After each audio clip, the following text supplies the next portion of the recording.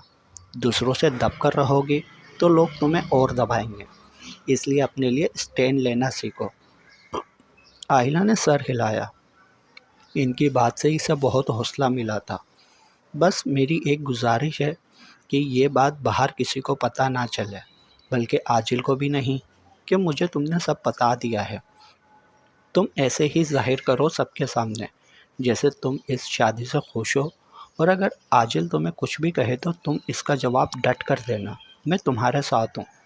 تم مجھے خود گھر سمجھ رہی ہوگی جو اپنے بیٹے کی غلطی پر اسے ڈانٹنے کے بجائے تم سے گزارش کر رہا ہے، لیکن بیٹا اولاد چیز ہی ایسی ہے جو انسان سے وہ بھی کروا دیتی ہے جو اس نے سوچا بھی نہیں ہوتا۔ انہوں نے ہاتھ جوڑ کر کہا، ابھی آپ نے کہا کہ میں آپ کی بیٹی ہوں، تو باپ بیٹیوں کے سامنے ہاتھ جوڑتے اچھے نہیں لگتے۔ ان کے ہاتھ تو بیٹیوں کے سروں پر شفقت سے رکھے اچھے لگتے ہیں، اور پھر آپ میرے ساتھ ہیں تو مجھے کسی سے بھی ڈرنے کی ضرورت نہیں ہے۔ آہیلہ نے ان کے ہاتھ تھام کر آنکھوں سے لگاتے ہوئے کہا تو وہ اس کے ظرف پر نم آنکھوں سے مسکرائے۔ کاش ان کا بیٹا ایسا نہ کرتا۔ جاری ہے بقیہ اگلے پارٹ میں۔ تمام پارٹس پڑھنے کے لیے چینل کو سبسکرائب کریں۔ یہ ناول اگر اچھا لگے تو ویڈیو کو لائک ضرور کریں، اور کمنٹس میں اپنی رائے بھی بتائیں یہ ناول آپ کو کیسا لگ رہا ہے۔ اور میری طرف سے آپ تمام ریڈرز کو بہت زیادہ عید مبارک۔